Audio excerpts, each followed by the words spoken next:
Mark, good evening to you. I mean, I have to say, there is a bit of conflicting messaging going around at the moment from Ukraine, are basically saying, calm down the panic. Of course, some might say that they need to say that to kind of stop the volatility on their own economy. But the US is saying that, Russia is saying that the US are basically creating more panic than needs. Our front pages, as I said, they're talking about the next 4 hours and potential invasions. What's going on? What is the truth? Who do we believe?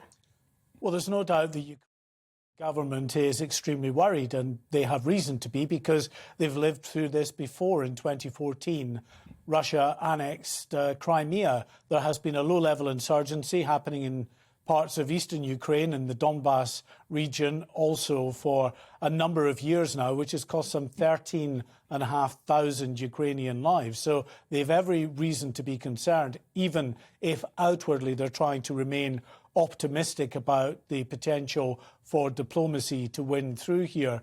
But the concern really lies in this intelligence assessment that's come from the US government. Now, they have given Wednesday as a key date. Now, that doesn't mean necessarily that there's going to be an invasion of Ukraine by Russia on Wednesday. But what it does mean is that the key components of the military forces that have been massing at the Ukraine border, both in Russia and in Belarus, are in place there. The artillery is there, their field hospitals are there, all the supply routes are now in place. Not just that, Russian naval assets and Russian Air Force assets are all in place. So come Wednesday, it is the assessment of intelligence services within the US, and I think also with agreement of other Western intelligence agencies as well, that they would be in a position to launch an incursion into Ukraine if they so desire. The world, of course, is now watching, and really the next move is Vladimir Putin's. Yeah, and in terms of our response, UK's response, compared to other NATO members, how do we compare what we're doing compared to, say, I don't know, Germany, France, etc.? Well, I think it's fair to say that Britain and the US have really led the way in terms of the international response here through NATO, sending extra troops to bolster these understandably very concerned NATO countries. So the UK has put 350 more Royal Marines into Poland on top of the more than 300 British troops already in that country. There are also 900 British troops in Estonia. 1,000 more are on standby to go out there, depending on how the situation escalates or otherwise. In addition to that, you have naval assets, British naval assets, going into the eastern Mediterranean.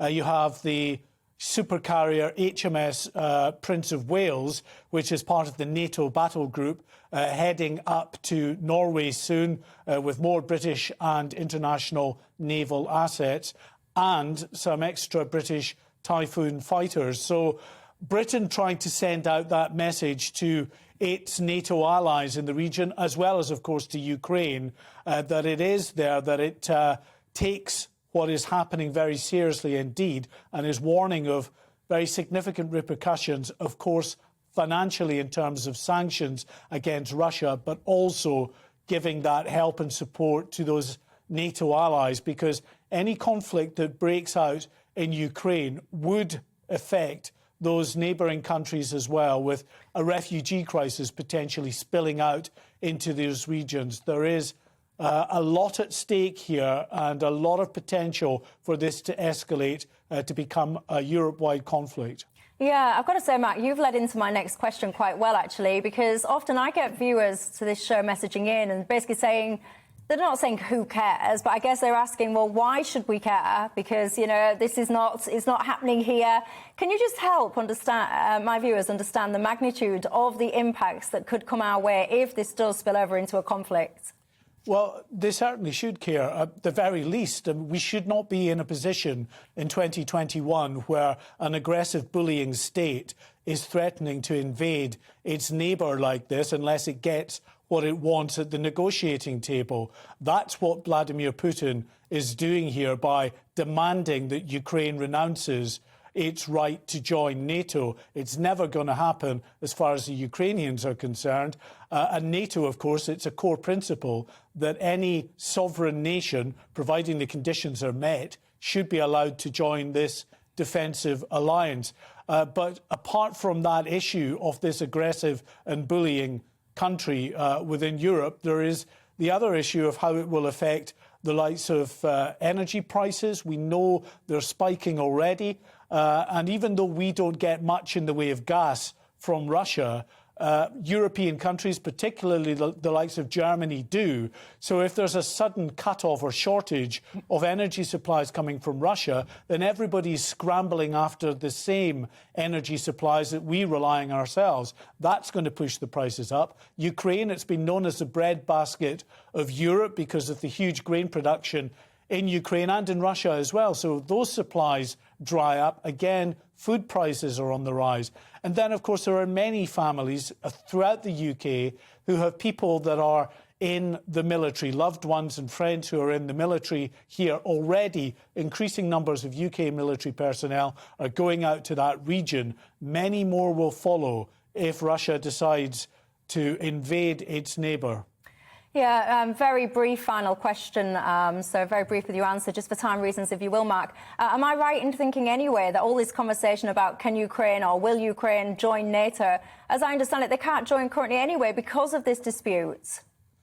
Well, yes, it is a sort of, again, a requirement of NATO that if you want to join NATO, you shouldn't be involved in a current border dispute. Now, of course, we know that at the moment Ukraine is absolutely in that particular predicament because of what happened with the annexation of Crimea and the ongoing insurgency in the east, in the Donbass region. So in that sense, it wouldn't qualify. And the thing is, Vladimir Putin knows this. He knows that it's probably many years away, if ever, before Ukraine joins NATO.